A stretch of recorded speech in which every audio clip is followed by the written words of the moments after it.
সবাইকে শুভেচ্ছা। গত পর্বে আমরা দেখিয়েছি ডালি থেকে লিজিয়াং আসার পথে Erhai Lake, cross the bridge noodles এবং ওদের চা কালচার। আজকে আমরা হোটেলে যাওয়ার আগেই আসলে ঘুরে দেখব লিজিয়াং ওল্ড টাউন এবং আমাদের হোটেলটা।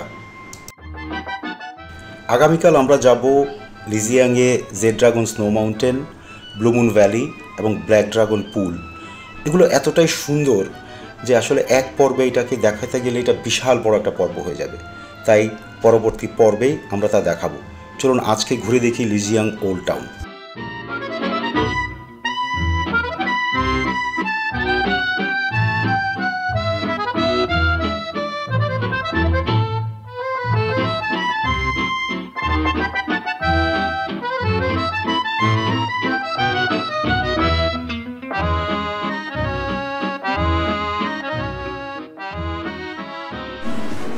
সো হোটেলে চেক ইন করে এখন আমরা একটু ঠিক আমাদের হোটেলটার পাশেই লিজিয়াং ওল্ড টাউন। ডালির মতোই একটা ওল্ড টাউন, বাট এটা কিন্তু কমপ্লিট ডিফারেন্ট স্ট্রাকচার, কারণ এইখানকার স্ট্রাকচারটা হচ্ছে নাকশি অর NAXI, নাকশিদের বাড়ি, আর ডালিরটা ছিল হচ্ছে বাইদের বাড়ি। তো এইখানে অনেক আগে থেকে, প্রায় 1700 থেকে 1800 বছর আগে থেকে নাকশিরা এখানে থাকে। ওদের কালচার কমপ্লিটলি ডিফারেন্ট, আপনারা দেখতেই পাচ্ছেন।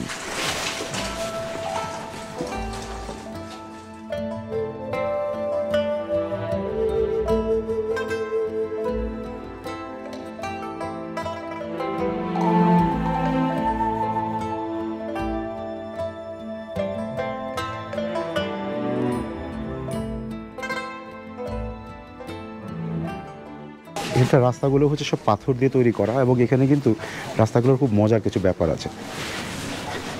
এই যে দেখেন, এখানে পাশাপাশি 3টা লেন যদি থাকে লম্বা লম্বা, তার মানে হচ্ছে এখানে চওড়া রাস্তা। এটা যদি 2টো হয়ে যায় তাহলে একটু কম রাস্তা, একটা হয়ে গেলে একদমই ন্যারো, আর কিছু না থাকা মানে রাস্তাই নেই। এটা কিন্তু মূলত হর্স মানে ঘোড়াদের জন্য তৈরি করা হয়েছিল, ওটা দেখে ওরা বুঝতে পারতো, কারণ একটা সময় ঘোড়াই ছিল ওদের মেইন চলাফেরার বস্তু। সো নাকশিদের এই structure completely different.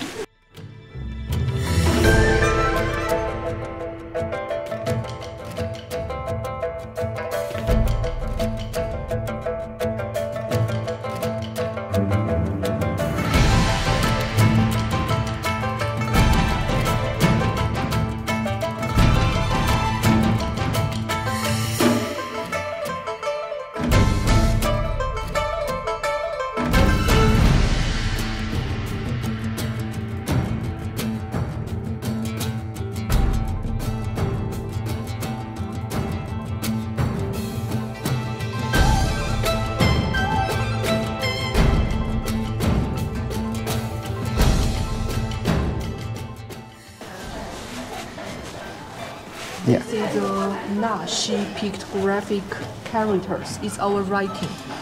So this one, it means water. লিজিয়াং সমুদ্র পৃষ্ঠ থেকে প্রায় 7200 থেকে 7300 ফিট উপরে অবস্থিত একটি শহর, যা ইউনান প্রভিন্সের দক্ষিণ পশ্চিম দিকে অবস্থিত।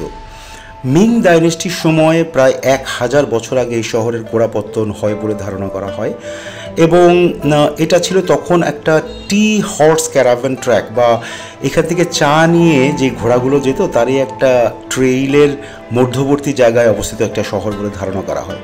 এদের যে ওয়াটার সিস্টেমটা, যে বড় যেটা 2টা হুইল আপনাদেরকে দেখালাম, আন্ডার ওয়াটার সিস্টেমটা কিন্তু এখন পর্যন্ত কার্যকর এবং one of the most unique thing. তো এদের ঘরবাড়িগুলো অনেক বেশি মিং ডাইনেস্টি এবং নানজিং ডাইনেস্টি থেকে ইনফ্লুয়েন্সড, এবং এরা কাঠ এবং কাদা দিয়ে ওদের ঘরবাড়িগুলো তৈরি করত, এবং ওদের জানালার মধ্যে সবসময় প্রচুর পরিমাণে ফুল এবং পাখির একটা সমাহার দেখা যেত।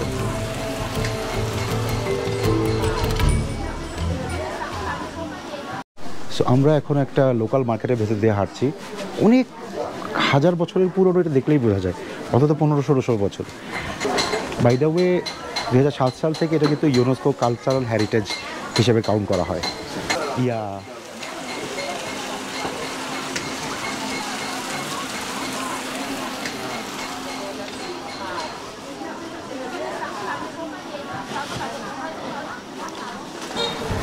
আমাদের এলাকার বাজারগুলোর মতোই, বাট এখানে মাশরুম থেকে শুরু করে অনেক ডিফারেন্ট সবজি পাওয়া যায়, যেটা হয়তো আমাদের এখানে পাওয়া যায় না।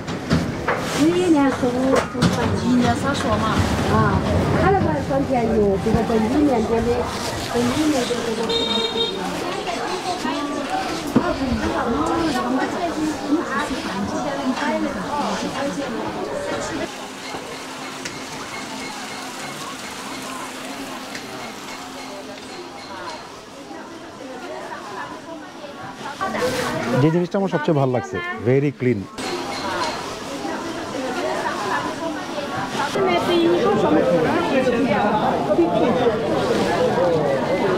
বাজার করা চলছে।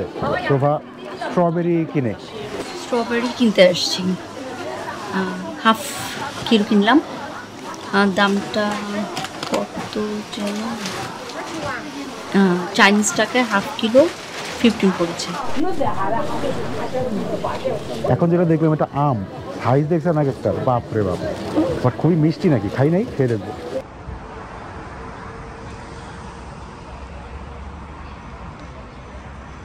এই পেছনে হচ্ছে আমাদের লিজিয়াংয়ের হোটেল জেপি হিয়াইউ।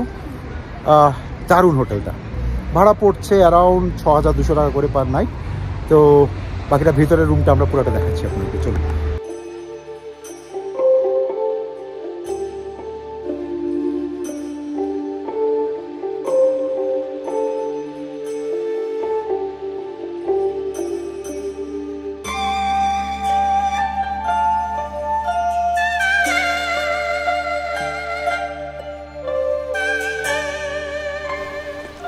চলুন আচ্ছা আমাদের রুমটা দেখাই আপনাদেরকে। আমাদের হোটেলটা একেবারেই শহরের মাঝখানে এবং এনশিয়েন্ট সিটির একদম কাছে। এমনভাবে আমাদের রুমটা লোকেশন সিলেক্ট করা হয়েছে যেন আমরা মন চাইলে এনশিয়েন্ট সিটিজে যখন তখন আমরা যেতে পারি।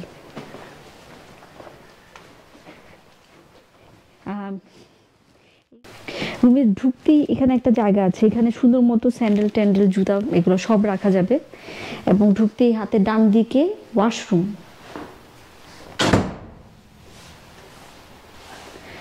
এই ওয়াশরুমটা দেখলে আমার কাছে অনেকটা শপিং মলের ওয়াশরুমের কথা মনে হয়।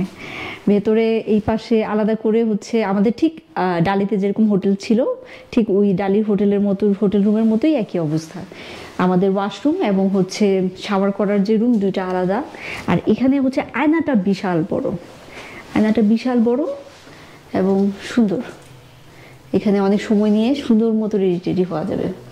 আর টাওয়েল এখানে সমস্ত টয়লেট্রিজ সব ফ্যাসিলিটিস এখানে দেওয়া আছে।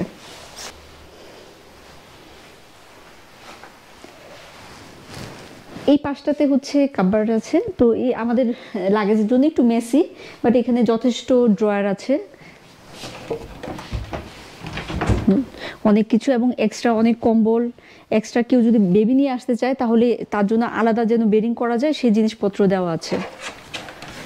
সুতরাং এইখানে কিন্তু ইজিলি মানে কেউ যদি ছোট বাচ্চা নিয়ে, দুজন বাচ্চা নিয়েও আসে, আমার মনে হয় সুন্দর এখানে বেডিং করে সে থাকতে পারবে। আর এই তো সুন্দর বিছানা, পাশে ছোট্ট একটা সোফা, বসার ছোট্ট সুন্দর একটা জায়গা আছে। আর টিভি দেখার এই জায়গাটা খুব সুন্দর।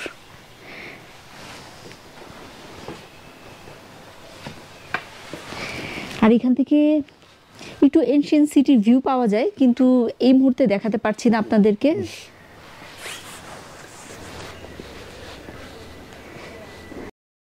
এক জম্পে ঘুম দিয়ে উঠছি আমরা, একদম ফুরফুরা। এখন আমরা হোটেল থেকেই বের হয়েছি। এখন হোটেল থেকে বের হয়ে সোজা জেনিফার বলে দিছে আমাদেরকে আমরা যেন সোজা আগাই। সোজা আগালে একটা স্কোয়ারের মতো জায়গা পাবো, সেখানে অনেক খাবারের দোকান আছে। আর যেতে যেতে দুই পাশে অনেক ছোট ছোট শপ টপ পড়বে, তো আমরা কিছু হয়তো কিনবো। আর সেই স্কোয়ার জায়গাতে যে সেখানে আজকে ওখানে কোনো রেস্টুরেন্টে ডিনারটা সারবো। দিনের বেলা তো আপনারা দেখলেনই, রাতের পরে কিন্তু এটা চেহারাটা অন্যরকম হয়ে যায় এই লাইটে এবং সুন্দর করে সাজানোর পরে। বাই দ্য ওয়ে ঠান্ডা প্রচুর, আমাদের পোশাক দেখে বুঝতে পারছেন। আমাদের জন্য বেশ ঠান্ডা, এখন প্রায় 8 ডিগ্রির মতো, রিয়েল ফিল হচ্ছে গিয়ে 6 ডিগ্রি। সো বুঝতেই পারছেন, দেখি সামনে কি খাওয়া পাওয়া যায়।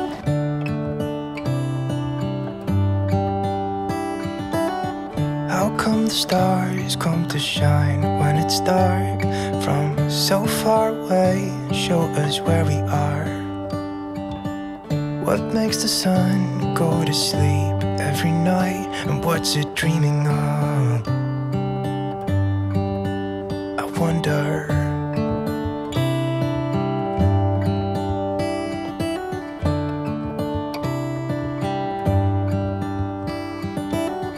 How come the sky sometimes hides behind the clouds? Maybe it's just like me, a little bit scared of heights. Why does the rain always keep on pouring down when it's gray outside? It really makes me wonder. Yeah, it makes me wonder. It really makes me wonder. আমরা square মার্কেটে অনেকক্ষণ ঘুরলাম। Square মার্কেটে মোটামুটি চারপাশে একটু explore করে দেখলাম কি অবস্থা। তো এখানে বেশ কয়েকটা দোকানে ঢুকলাম, ভাবলাম যে কিছু কেনাকাটা করব। ফ্র্যাঙ্কলি বলতে ঘুরে ফিরে সব দোকানে একই রকম জিনিস, আর এখানে দামটা একটু বেশি যেহেতু ট্যুরিস্ট প্লেস এবং এখানে অনেক ট্যুরিস্ট, তো যার কারণে হচ্ছে এখানে প্রাইসটা অন্য জায়গা চাইতে একটু বেশি। তো আমরা এখন একটু ডিনার করতে আসছি, প্রচণ্ড ক্ষুধার্ত, আমরা এখন একটু ডিনার করব। তো যে দোকানে আসছি এখানে অনেক কষ্টে বুঝালাম এবং বুঝানোর পর আমরা মোটামুটি এখানে একটা ফ্রাইড রাইস আর একটা বিফের একটা আইটেম এখন ট্রাই করব। তো এখানে চা খাওয়ার ট্রেডিশন, এটা সারাদিন হচ্ছে চা খায়, আর আমাদের মতো তো দুধ চা খায় না। তো এখানেও হচ্ছে আসার পরপরই আমাদেরকে ট্রেডিশন অনুযায়ী হচ্ছে চা দিল। তো এখন আমরা একটু চা খাবো, গলা ভিজাবো, অনেক ঠান্ডা, চাটা ভাল লাগবে। ফাইনালি খাবার চলে এসছে, সাদা ভাত আর গরু মাংস। সাদা ভাত আর গরু মাংস দিয়ে আজকে রাতের মতো ডিনার।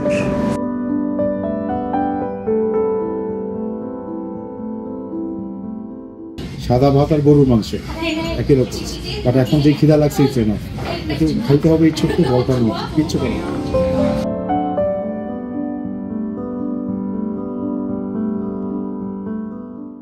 এখানে কিন্তু খাবারের সাথে নানা রকমের পিকেল দেওয়া থাকে, যেমন একটা কিসের টক বলতে পারবো না, টকটক আচার, মরিচ, সেই রকম ঝাল। এইটাকে জাস্ট এইখান থেকে নিয়ে বিফারিয়ার সাথে মিশিয়ে দিয়ে দুর্দান্ত। খাওয়াটা তৃপ্তি করে খেয়ে বের হয়েছে, আমাদের বিল আসছে 78 ইউয়ান, বাট ভালো লাগছে খাবারটা খেয়ে। আজকে খাবার দাম আরাত্মক বেশি মনে হলো, দুধ দিয়েছিল প্রচুর পরিমাণ, সাদা ভাত, এর সাথে সিজনিং এর যা যা মশলা আছে, চা ফ্রি, সব মিলিয়ে আজকে প্রথম পরে আমরা চেটে পুটে খাইছি না, হ্যাঁ একদম চেটে পুটে পুরো তাহলে বাইকাল হয়ে এরা যে পরিমাণে মাংস খায় এখন বুঝি এখন চা কেন খায়, মানে এটা ডাইজেস্ট করাটা বিখ্যাত হয়ে যায়। চারপাশে শুনশান ঘুটঘুটে অন্ধকার, চিপা সরু গলি। একসময় এখানে হাজার হাজার বছর আগে অনেক মানুষ, পুরানো চীনা মানুষ এদিক দিয়ে হেঁটে বেড়াতো।